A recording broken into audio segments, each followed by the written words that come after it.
El rostro más hermoso es el rostro que trae una sonrisa puesta.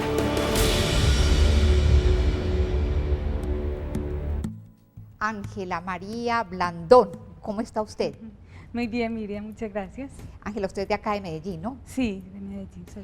Bueno, usted es hija de un hombre que se hizo muy famoso por allá en el año 1976, dada una aparición, una supuesta aparición de la Virgen en el Alto de la Virgen, precisamente así como se llama, en el Alto de la Virgen en Guarne, o sea, un paraje de este municipio de Guarne.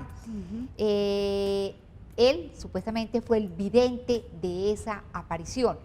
Y sobre esto usted ha escrito un libro que tengo aquí en la mano que se llama Virgen María Santificadora, apariciones y mensajes en Guarne, Antioquia.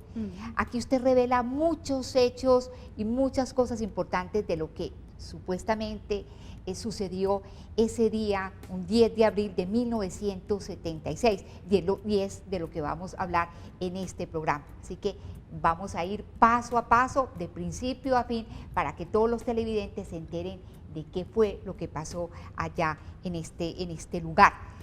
Ante todo, ahorita le preguntaba que usted es de Medellín, pero usted nació fue en Concordia. No, pues mi papá y mi mamá son de Concordia, sí, y mis hermanos mayores. Algunos nacían, como ellos algunos años pasaban en Concordia, otros en Medellín, entonces algunos fuimos de Medellín, otros fueron de Concordia. Ah, ya. Bueno, en Concordia su papá tenía un negocio, ¿no? Una panadería, ¿qué era lo que tenía allá? Sí, mi papá tuvo varios negocios allá en Concordia. Cuando nosotros estábamos pequeños, ya habían nacido pues todos los 11 hijos. Uno murió muy pequeño, entonces los 10. Él tenía varios negocios, tenía la carnicería, panadería, una tienda, una finca. Bueno, era así, pues tenía varios negocios en el pueblo. Y pese a que le iba muy bien, un día empezó a sentir que necesitaba un cambio de vida. ¿Eso por qué? ¿A raíz de qué? Miriam, sí, él empezó a sentir que necesitaba como más tiempo y más espacio para estar con la familia.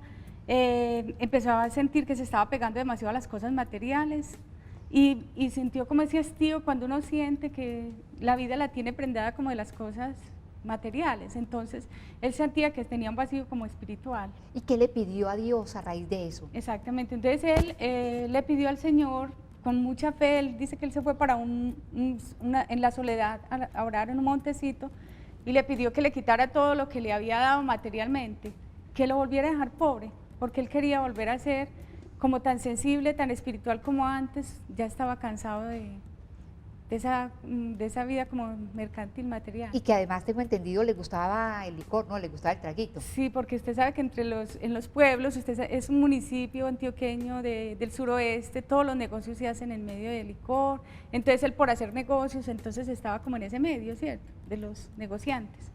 Bueno, y ahí y Dios lo escuchó. Sí, lo escuchó tanto que él al día siguiente que tuvo esa oración, él se fue para la Eucaristía y le pidió al Señor, inclusive le dijo al sacerdote que le ayudara a pedir por una necesidad que él tenía. Y él dice que en menos de un año todo se fue perdiendo, la finca se rodó con varias reses, no era muy grande, pero sí era varias reses, y se fue quebrando la panadería, la carnicería, la tienda y todo. Entonces ahí fue cuando ya mi papá dijo, no, nos vamos para Medellín. ¿Cómo fueron esos primeros meses, esos primeros años acá en la ciudad de Medellín, teniendo en cuenta que ustedes se vinieron para esta ciudad, como se dice vulgarmente, con una mano por delante y otra mano por detrás, no más? Sí, fue muy duro porque acostumbrados a tener, cierto, económicamente pues un bienestar, el llegar acá a ver qué se hace. Entonces lo primero que llegamos fue a un barrio al 20 de julio. Mi papá montó una panadería y ahí empezó con sus hijos, con los mayores, a trabajar en ella. Pero fue duro, fue muy difícil porque no encontraba un trabajo fijo, tenía que ya empezar desde cero, como usted dice, es muy difícil. Entonces siempre se pasaron como muchas penurias económicas en varios años. Bueno, el papá montó una tiendita, pero como usted me decía fuera de cámara, esa tiendita se la comió la misma familia, es una familia tan grande. En medio de esa desesperación económica, en medio de ese sufrimiento de ver que la familia estaba pasando pues, a fugias, ¿qué le pidió él ahora al Señor? Sí, él ya, yo creo que él llegó como a ese punto extremo donde ya él se vio que ya no tenía nada y que ya nosotros estábamos pues en una situación muy difícil y él se encerró pues como también en su habitación a orar, en una habitación a orar, en un sótano de la casa, a orar y a pedirle al Señor que le diera un respiro, que él ya le había pedido la miseria, la pobreza, pero que hasta ese punto no podía hacer más porque él necesitaba también que los hijos darnos lo necesario. Y fue como un sufrimiento de unos días, porque él siempre fue un hombre fuerte, firme, pero verlo así como en esa angustia, fue tan profunda esa oración que también el Señor lo Que escuchó. nuevamente lo escuchó. Bueno, Exactamente. ¿y cómo le respondió el Señor esta vez? Pues cuando nosotros ya llevamos en varias casas alquiladas, ¿cierto? Y resulta que ya él salió de ahí, como de ese estado, y con esa fe, dijo, no, es que el Señor me va a ayudar a mí. Y él sintió que fuera a empezar a buscar casa y empezó a buscar la casa y compró una casa. Pues todo fue como gracias a Dios, se dieron las cosas de que se le hicieron el préstamo y tuvimos la casa en Belén. Y pero antes de que se consiguiera la casa, ustedes pasaron penalidades, les tocó vivir incluso en un garaje. Sí, nosotros, cuando mi papá compró la casa no nos la entregaron ahí mismo, porque la tenían unos inquilinos, entonces fue un año en que ya teníamos que desocupar donde estábamos con la tienda, no nos habían entregado la otra casa. Entonces nos tuvimos que ir a vivir a un garaje que quedaba en la Floresta, tenía apenas un baño aparte y un patiecito, de resto era un garaje. No había ventanas, éramos pues siempre, ahí fue donde más sentimos, yo creo que el fondo pues como del hacinamiento y la dificultad. Y lo vi triste pues, o sea, porque él nunca se veía triste. Y ahí fue donde él como que empezó como ya a salir adelante también. Usted Y dice la que él familia, oraba mis mucho solo hermanos. y lloraba mucho, ¿no? Sí, él oraba mucho y pues él era un hombre que no mostraba mucho lo que, o sea, tanto la oración como el dolor, se los guardaba como para él y los vivía en su intimidad, como debe, pues como debe como ser, ¿cierto? Él sufría así ante tantas dificultades que después se le presentaron. Era un hombre, de todas maneras, un hombre de fe, un Sí. hombre de fe, y un día se encontró un librito en una basura, las cartas de San Pablo. ¿Qué tanto lo impactó a él este libro? Sí, él había sido un hombre que él no tuvo pues estudios, ¿cierto? Muchos estudios, estudió hasta tercero de primaria, pero siempre le gustó aprender y era un hombre inteligente, capaz.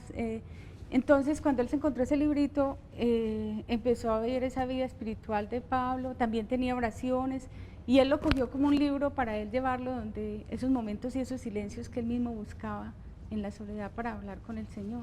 Fue muy, muy hermoso porque de ahí le nació a él como esa búsqueda en la palabra de Dios. Bueno, un buen día invitaron a su papá a ver una finca, o si mal no estoy, una finca o una casa en Guarne.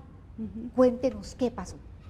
Sí, un cuñado de él y lo invitó a que conociera una finca que había cambiado en el Alto de la Virgen en Guarne por una volqueta que él tenía. Entonces él lo invitó y él fue con mi mamá, con otras 3 tías y con él.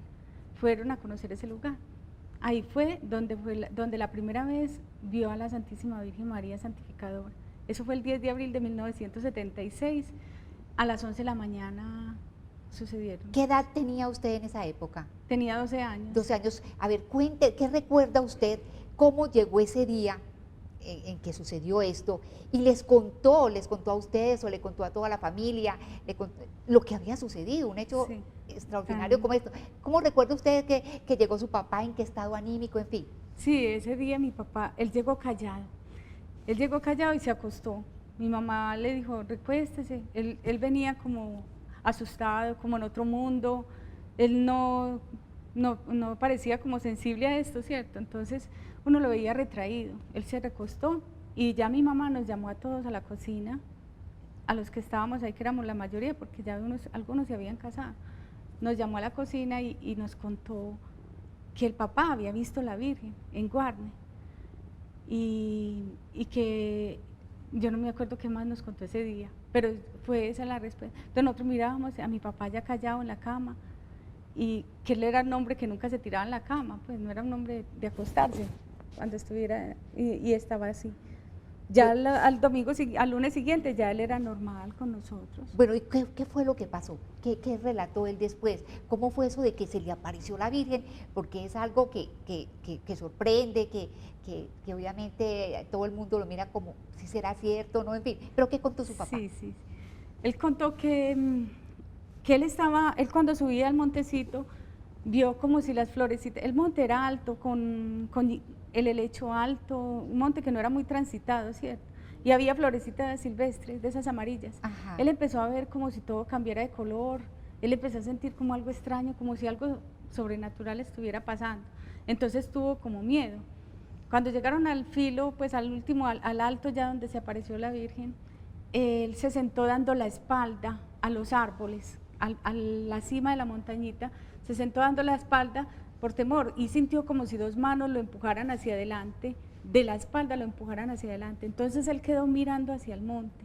Cuando él quedó mirando hacia el monte fue que dijo, la Virgen, y se quitó el reloj, se quitó los zapatos y caminaba y caía, caminaba y volvía a caer hasta que llegó a la cima del monte. Y él cuenta pues que él cuando vio que la Santísima Virgen venía por encima de los árboles, así en cuerpo y alma, como con movimiento, él la vio y la veía con el niño en los brazos, con el niño Jesús. Entonces él cayó, volvió y se levantó y ella le dijo, levántate. Ella le dijo, levántate, porque yo he venido a dar un gran mensaje para los hombres de tu país. Diles que he venido a buscar la santificación de muchos. Y también le dijo en ese día, y tú mientras vivas, vivirás solo para el servicio de Dios y de los hombres que a él le temen. Le dijo que le contara al obispo y que proclamara su nombre como María Santificadora. Y le dio algunas recomendaciones, luego él cayó y quedó como así, como en ese estado, que no es dormido ni despierto, sino que como que no estaba ahí, ¿cierto? Como que el cuerpo está solo. Hasta que ya las personas que estaban con él se acercaron, lo ayudaron a levantar y ya él les contó lo que había vivido. Bueno, entonces también, ¿cómo? Perdón. Qué pena que la interrumpí, discúlpeme. No. Le iba a decir que vamos a hacer una pequeña pausa, nos vamos a un corte de mensajes importantes del canal y ya regresamos porque esta historia apenas comienza.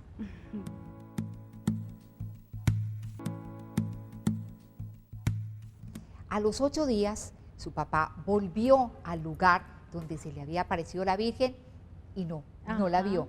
Pero días después, el primer sábado del mes de mayo, volvió a tener la aparición de la Santísima Virgen María y así durante 7 meses seguidos. ¿Cuántas apariciones hubo? Hubo en 1976 7 apariciones, cada primer sábado de mes. Y ya luego se apareció en 1985, 9 años después, cuando ya había construido la capilla. Luego se apareció más adelante en el 90, luego en el 91, luego en el 97, que fue la última aparición de la Virgen, donde hubo mensajes también. ¿Qué le pidió especialmente la Virgen a él en estas apariciones? Pues ella hace varios llamados, ella viene como santificadora para buscar que nosotros nos acerquemos a Dios. Ella pide que nosotros, no solamente a él, o sea, a él le pide y a través de él a nosotros, que cumplamos los 10 mandamientos del Señor, que vivamos los sacramentos, que llevemos una vida santa por la guarda de los mandamientos, que recemos el Santo Rosario. Ya vamos a volver a estos mensajes y a lo que ella ha hecho, pero por lo que sé, le pidió que construyera una capilla, ¿no? Ya en la cuarta aparición, en la cuarta mes, ella le pide que construya una capilla donde se pueda celebrar la Santa Eucaristía y entonces él le dice, madre, pero si yo soy pobre, yo no tengo pues cómo construirla, ¿cierto? ¿Cómo me pides eso si yo soy pobre? Entonces ella le responde como con mucha dulzura, le dice, hijo mío, si todos los tesoros del mundo fueron diseñados por mi Padre, ¿acaso Él te negará el pedazo de tierra que necesitas para construirla? Anda, no te desanimes, yo estaré contigo y sé breve, porque de ti y de los que te ayuden depende la salvación de muchos. Y entonces ya ella le dijo en esa oportunidad, ustedes dicen que 5.000 fueron los azotes que le dieron a mi hijo amado, pues bien, esa será para ti la primera prueba. Él no entendió qué le dijo la Virgen, pues no le entendió, Pero al lunes que ya estaba en la oficina de registro donde él trabajaba, instrumentos públicos, llegó una señora y preguntó por él en la portería y le dejó un paquetico. Y en ese paquetico nunca se supo cuál era la señora, pero cuando él entró al baño a mirar que habían 5.000 pesos en diferentes billetes de 100. Y eso, y 5.000 5.000 pesos hace pesos. 40 años era plata. Era mucha Hoy, plata. hoy no sí. son nada prácticamente, pero hace 40 años eran algo, Esa fue Y- una prueba, sí. Y que tengo nos hizo. entendido que una persona regaló, donó el lote para que se construyera la capilla, porque finalmente se construyó, ¿no? Sí, inclusive resultaron varias personas para donar el lote allá mismo en la vereda, y ese señor, donde estaba construida la capilla, en este momento lo donó un señor de la vereda, don Efraín Osorno. Por cierto, ¿cómo reaccionó en esa época, por allá en el año 1976, la gente especialmente de esa vereda, de ese sector, cuando supo que algo extraordinario, que algo sobrenatural estaba ocurriendo allá en el Alto de la Virgen? Sí, a ver, la mayoría de la gente que creyó en la aparición. Es más, como se empezaron a presentar allá manifestaciones, sanaciones, empezó a ir mucha gente, ¿cierto? Porque de boca en boca se fue regando el mensaje, y entonces fueron apareciendo ya muchas personas.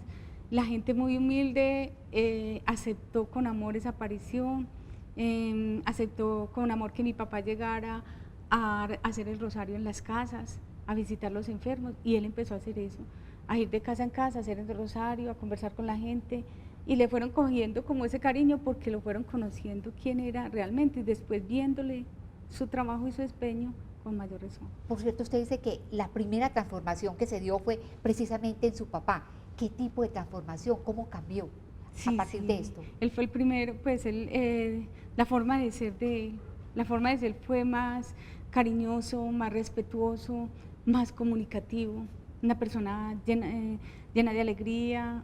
O sea, antes de la aparición de la Virgen él era un buen hombre, un hombre bueno, pues como tantos que hay. Pero después de eso ya fue como un hombre lleno de fe, un hombre creyente, que no le daba miedo lo imposible, que tenía siempre esa alegría, la sonrisa, y muy dado a nosotros, muy dado a la gente, no solamente a nosotros, sino a todos los que lo buscaban. Usted dice que él era una persona muy tímida, que le daba pena hablar a la gente y que a partir de, incluso, no como decía ahora, no tuvo sino hasta tercero de primaria. Sí, tercero Es de decir, su primaria. papá no tenía una preparación académica y Exactamente. que a partir de la aparición de la Virgen ya no tenía miedo, no tenía ningún problema de hablar con las personas, de compartir lo que le estaba diciendo la Virgen. Es que por eso era que nosotros más, pues como que nos llamaba la atención, porque conociendo lo que era un hombre callado, empezaba a hablar con esa profundidad que todas las personas que lo escuchaban se quedaban prendadas, se quedaban admiradas de las palabras tan profundas que él decía. Inclusive él al principio cuando empezó a hacer como los grupos de oración y nos dijo, vamos a hacer un retiro. Y fue el primer retiro donde invitó como algunas personas de la familia, y yo estaba ahí entre mi mamá, ¿cierto? Y nos quedamos 3 días en oración.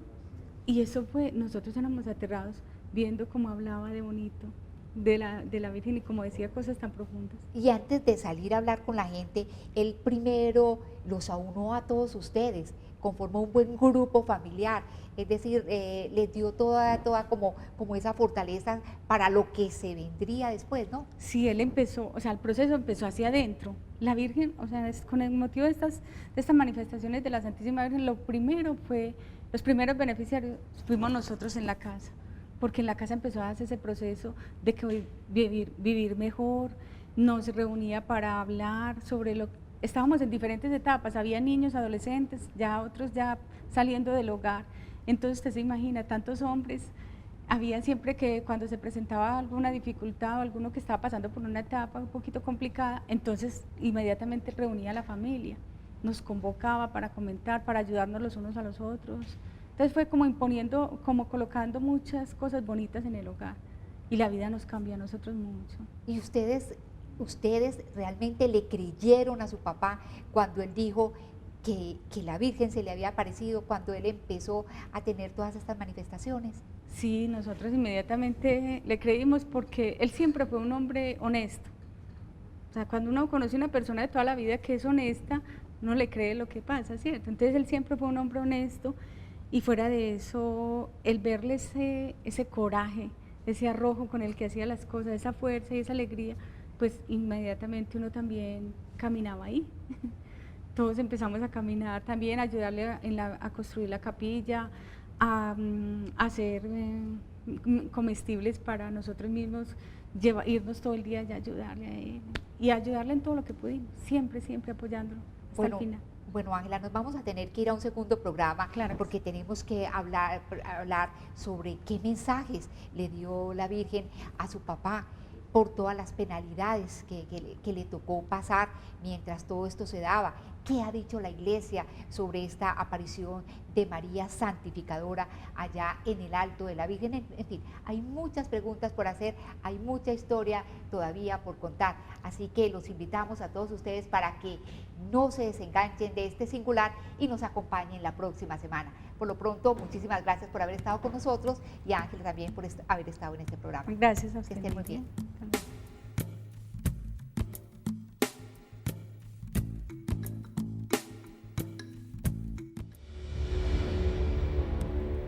39 años después de la supuesta aparición de la Virgen en un paraje del municipio de Guarne, a un señor de nombre Federico Blandón, ya fallecido.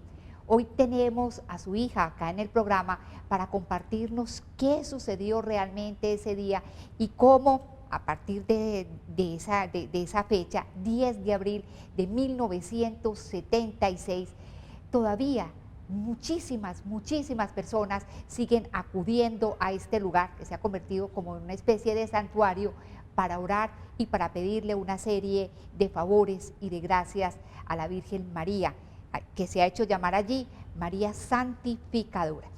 La semana anterior, Ángela María Blandón, la hija de don Federico, nos comentó cómo fue la aparición, cómo fue una aparición muy sencilla realmente, pero que transformó completamente la vida de su padre.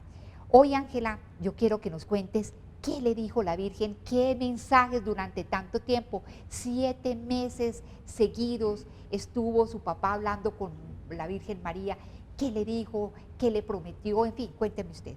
Sí, a ver, ella le decía que fuera humilde y de corazón bueno, que no creyéramos tanto en tantas filosofías de hombres que solo ambicionan fama y prestigio. O sea, la Virgen vino como a prevenirnos de toda la apostasía y de todas las falsas filosofías que se están dando, donde por estos cambios de mentalidades estamos corriendo por otros caminos de materialismo. Ella habla mucho de que el hombre se ha vuelto materialista y que ha cambiado la fe en Jesucristo por dinero y sangre. Y menciona que es triste, que ella está triste y que así como el cielo se pone triste, ella también, porque sus hijos se matan unos con otros. El mundo se ha vuelto fratricida. Mis hijos se matan unos con otros. Nos llama y nos previene sobre el pecado, nos dice que volvamos a los 10 mandamientos del Señor, que volvamos a los caminos de la conversión, que sigamos por esas sendas de santificación que ella viene a trazar. Y como son tantos, como usted dice, son tantos mensajes, lo que ha hecho la Asociación de María Santificadora en todos estos años, pues que es como recopilar todas esas enseñanzas y darlas como en una forma muy dinámica, muy didáctica, a través de lo que hemos llamado las 7 montañas, que es lo que resume por dónde debemos caminar, a través del lado de María, de la mano de María, es volver a la humildad, a la oración, al amor, al amor a los más necesitados, y así cada uno. ¿Su papá recibía esos mensajes e inmediatamente iba a copiarlos? Sí, él los escribía inmediatamente. Entonces, supongo que dejó un cartapacio, digo, como dicen por ahí, de mensajes, ¿o no? Los mensajes no eran tan largos, pero ya lo que él leía, estudiaba y preparaba para enseñarle a la gente, fue lo que después sacó en libros, varios libros, que hay 3 tomos de los 10 mandamientos, porque María es la Santificadora, o sea, hay varios libros que él escribió, y también dejó mucho, el legado fue en reuniones que hacía y que nosotros grabábamos en cassettes, y esos cassettes luego los digitalizamos, los pasamos a CD, y todo eso es la memoria que tenemos y en la que se basa precisamente el libro, es cómo fielmente él vio y dijo las cosas. Usted se ha encargado precisamente de recopilar todos esos mensajes, por eso escribió este libro que lo presentamos la semana pasada, Virgen María Santificadora, apariciones y mensajes en Guarne, Antioquia. Esos mensajes están en concordancia, están en sintonía con lo que dice la doctrina de la Iglesia, con lo que dicen las Sagradas Escrituras, con lo que dicen los padres de la Iglesia. ¿Sí? Pues Miriam, primero que todo, pues yo no fui sola la que escribí el libro, sino que, o sea, eso es una recopilación de muchas personas que hemos trabajado transcribiendo y todo eso. Ya yo lo que hice fue compilar, ¿cierto? Compilar pues el mensaje para que quedara lo más genuino posible, o sea, con las mismas palabras que él mismo contó cómo fueron las apariciones.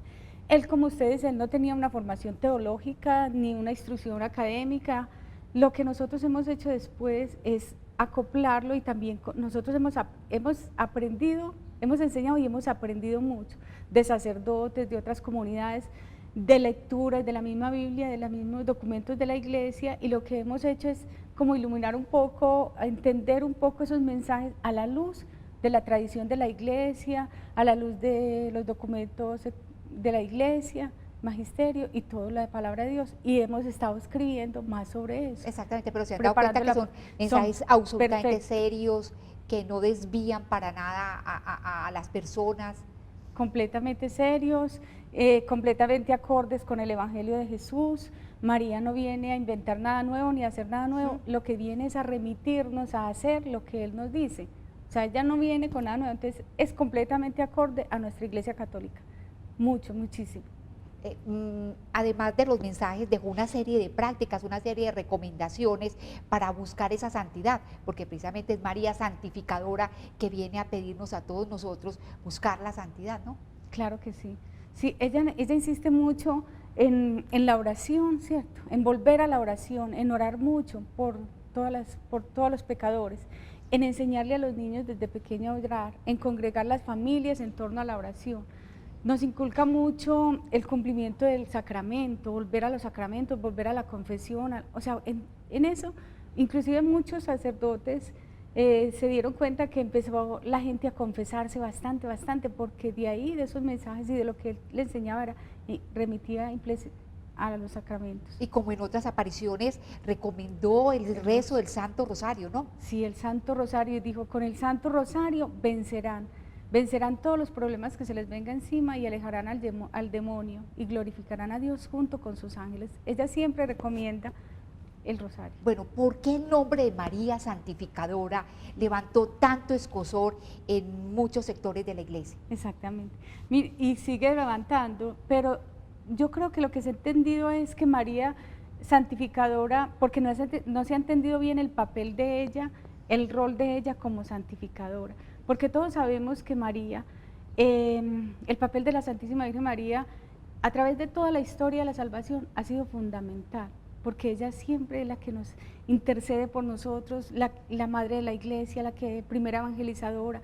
Entonces, en ese sentido, ella viene como santificadora y ese es el nombre, no porque ella sea la que quiera suplantar el puesto del Espíritu Santo, que es el santificador, sino porque ella como madre nos lleva a Jesús, nos va encaminando, nos va haciendo que nosotros imitemos sus virtudes. Ella es modelo a seguir y en ese sentido es santificador. Bueno, su papá estaba en contacto con el cielo, pues esas conversaciones con la Santísima Virgen María, pero entre tanto aquí en la tierra se le estaba abriendo un infierno. Es decir, cuéntenos todas las penalidades por las que tuvo que pasar su papá debido a esta supuesta aparición. Y digo supuesta porque porque la Iglesia Católica no se ha pronunciado sobre la veracidad o no de la misma.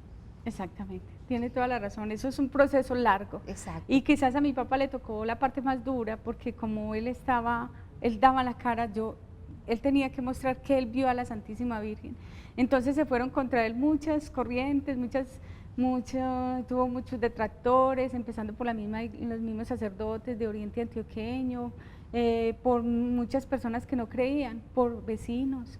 Entonces hubo personas que creyeron, muchas, la mayoría, y algunos que no. y eso también le traía dificultades porque la Virgen le puso que no solamente que hiciera unas obras, o sea, que iniciara una obra grande, y fue una obra de formación de una comunidad allá de peregrinos, que él tenía que empezar a enseñarles, a formarlos, eran las multitudes, era construir una iglesia, era hacerle caso a todo lo que ella le estaba pidiendo que hiciera, y eso tenía que tener muchos enemigos también para eso. Muchas personas tildaran a su papá de mentiroso, de pronto de oportunista, en fin, muchas críticas se dieron a esta aparición.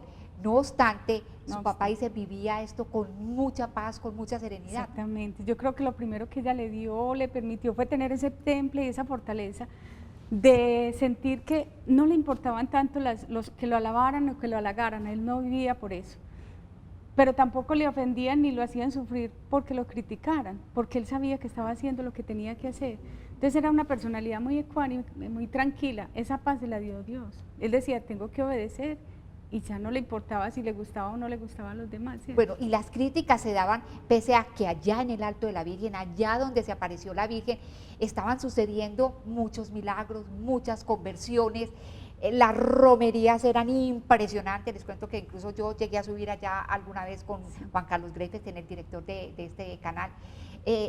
Esto se daba, y por cantidades, ¿no? Sí, miren, lo que pasa es que uno ya, tal vez uno le pone más cuidado a veces a las críticas, y las críticas no eran tantas, sí, eran de pocos. La mayoría de la gente que estuvimos allá, que fuimos presenciamos los milagros, las sanaciones, sabemos que eso era, que allá se sentía una cosa muy especial, ¿cierto? Y los que sabemos que ella sigue presente y que la seguimos llevando por muchos lugares, no, pues uno encuentra críticas y todo eso como lo criticaron, pero igual es más la gente que tiene fe. Hoy 39 años después de esa aparición, el sitio cómo se conserva, todavía hay esa cantidad de peregrinos allí invocando a la Santísima Virgen María. Sí, ahí al santuario acuden todavía muchas personas de todas partes de Colombia y inclusive de otras partes del mundo, y ya se ha hecho este otro proceso que es desde hace 14 años nosotros venimos formando comunidades en otras partes de Colombia. Por ejemplo, en Barranquilla hay grupos conformados en el Chocó, en Risaralda, en Neiva. Entonces ya no solamente los que vienen aquí, sino que nosotros hemos ido y siguen difundiéndose María Santificada por muchas partes. ¿Hay algún tipo de comercio allá en este santuario que eso desvirtúa muchas veces las apariciones? Que alguien trate de sacar partido económico de esto. Sí, usted sabe que sí, hay mucho. Donde están las cosas de Dios, también están las cosas de los intereses materiales. Y desafortunadamente allá se ha dado mucho comercio, y eso ha desvirtuado lo de la aparición de la Virgen en cierto sentido. Qué triste. Por eso yo digo que la gente que suba allá, que llegue al santuario, lo haga con esa fe de ir a hacer una penitencia y hacer oración. No es a comprar de todo, no es a consumir de todo, sino que más bien todo el mundo necesita vivir, pero no, que lo tomemos no como un paseo, sino como una penitencia, como una oración, que debe ser. Bueno, nos vamos a un corte de mensajes importantes y ya regresamos para concluir esta entrevista.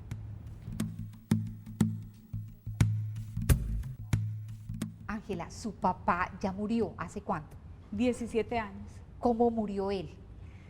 Él tuvo una muerte muy linda, pues él lleva varias veces varios infartos, pero ya en el último infarto ya se complicó con otros órganos del cuerpo, ¿cierto? Pero su mente seguía muy lúcida y muy espiritual. Él duró un mes, ya como en los últimos momentos, ¿cierto? Ya despidiéndose, dando recomendaciones, con esa paz. Él le decían, ay, don Federico, ¿usted no siente que si usted se muere, pues porque así le preguntó una señora, ya iban peregrinos a hablar, si usted se muere, ¿qué vamos a hacer? Él decía, no, hija, es que esta es una obra de Dios, yo me puedo morir, pero ahí vienen otros que siguen trabajando, no se preocupe por eso. Entonces, él estaba muy consciente de que esta obra es de Dios, de que tiene que seguir. Y murió en paz. Lo vimos con mucha paz, él reunió toda la familia, cuando ya estaba ya muy malito, que ya él veía como que ya se iba a despedir del mundo, ya nos llamó a todos los hijos, nos reunió todos en la habitación, nos echó la bendición, nos dio las recomendaciones, que nunca nos olvidáramos de la Virgen, del Señor, que siguiéramos el camino. Y se despidió. Y cumplió lo que la Virgen le había pedido, ¿no?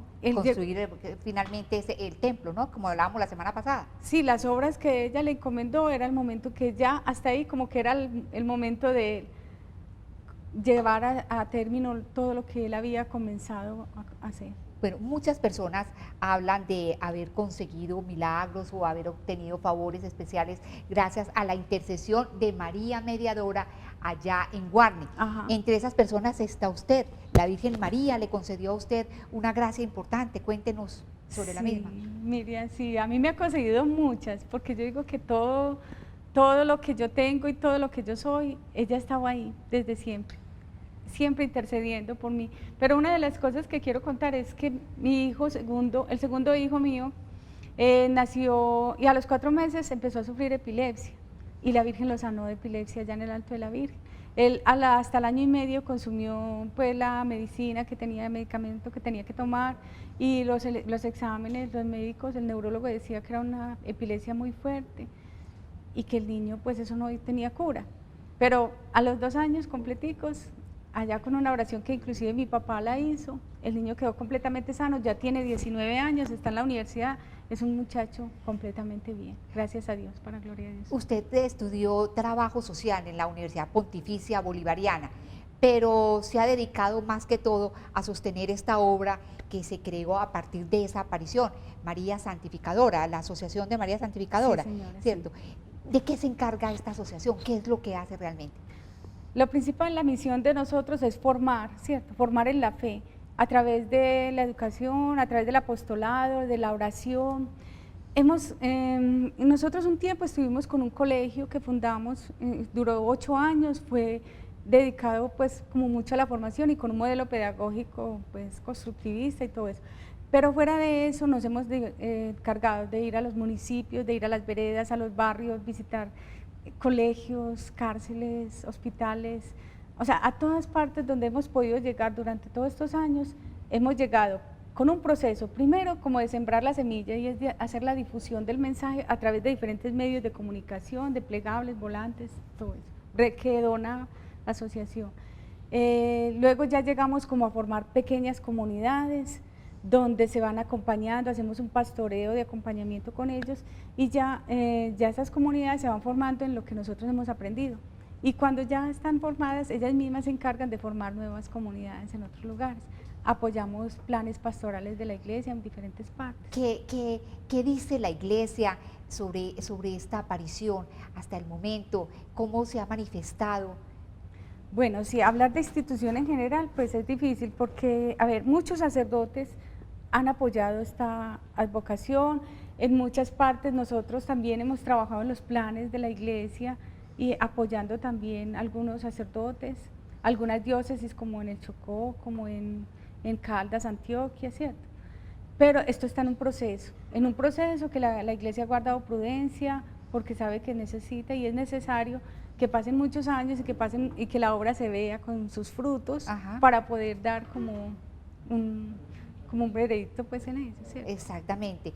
Uno de los mensajes que usted dice que más recalcó la Virgen fue el de buscar la santidad, el de vivir en santidad. ¿Cómo lleva usted ese proceso hacia la santidad, Ángela María? Pues Miriam, eso es un proceso, somos pecadores, o sea, lo primero que y yo siento que lo primero que hizo la Virgen y que hacen cada uno de nosotros a través de esta advocación es darnos cuenta de lo pequeños que somos y de lo débiles y que necesitamos a Dios. Nos desinstala todas nuestras seguridades para darnos cuenta que Dios nos va guiando, que Dios está a nuestro lado, que no nos abandona en la vida. Y yo pienso que eso es un día a día, es un proyecto de vida donde la fe se vive en el quehacer diario. La Virgen es tan sencilla y cotidiana que uno la ve como, o sea, uno tiene que vivir ese proyecto de santificación todos los días. No es que yo diga, sí, voy a ser santo, no, es todos los días actos pequeños de santificación, en el amor, en el perdón, en el apoyar al otro, no sé, vivir como es, al estilo de María. Yo no puedo terminar el programa sin hacerle una pregunta que de pronto muchos van a decir, Miriam, ¿cómo no la hiciste? ¿Qué decía su papá de cómo era la Virgen? ¿Cómo la escribía? Sí, Él decía que la Virgen, que era una belleza que no se puede describir en este mundo, pero que la belleza de la Virgen no, pues físicamente él decía, tiene las cejas acá, se le juntan las cejitas, son muy arqueadas, muy bonita, una cara preciosa, una mirada muy tierna, muy dulce. El niño lo tenía en sus brazos como un bebé de 9 meses más o menos y movía los piecitos y se lanzaba como adelante, como queriéndose tirar a él a los brazos, que ella era pues el vestido como lo ven ustedes en la imagen y que con la mano derecha repartía bendiciones y decía, hijo, aquí vendrán miles y miles como abejitas en busca del panar. Pero ya lo que él decía es que la Virgen, la belleza de ella no es física. Es que eso que no es física porque es que es espíritu, o sea, la belleza de ella es lo que ella dice, lo que ella hace. Bueno, finalmente la Virgen dio algún mensaje de esos proféticos, de esos mensajes sí, ella que deberíamos anunció, tener muy en cuenta. Sí, en 1976 era una época pues más o menos de relativa paz en Colombia y ella anunció que en esos años siguientes iba a haber una gran guerra y que iban a aparecer enfermedades terribles que la ciencia no podría detener y en efecto más adelante aparecieron enfermedades como el SIDA, que no se conocía antes, cáncer, bueno, enfermedades muy raras. También que iba a haber mucha desolación y pánico en todos los seres porque la guerra, el hombre se iba a acabar unos con otros y que hasta los bosques temblarán. Ya vemos que 4 años después, empezando los 80, empezó todo este problema con como sufrió nuestro pueblo con el narcotráfico y toda esta situación difícil que se presentó. Y así varias profecías que se dieron en 1976 se han cumplido. Bueno, muy interesante saber esta historia detrás de un hecho que fue realmente importante por ahí en el año 1976. La aparición de la Virgen, la supuesta aparición de la Virgen en Guarne. Usted ha consignado aquí parte de esa historia, los mensajes de la Virgen a su papá, don Federico Blandón y demás. Ojalá pues muchas personas que quieran pues informarse más sobre este hecho, pues adquieran este libro. Por lo pronto, Ángela, muchas gracias por haber asistido a este programa, por habernos compartido parte de esa historia y también por hablarnos de la Santísima Virgen María, que es siempre una invitada importante en este programa. Así que sí, muchas gracias de nuevo y a todos ustedes. La página web. Y a todos ustedes que nos acompañan tan fielmente en este programa en Singular. Nos dice aquí Ángela que en YouTube ustedes pueden encontrar los videos de esa aparición o buscar una página. En YouTube, Virgen Santificadora ORG. Bueno, muchas gracias, que estén muy bien. Muchas gracias.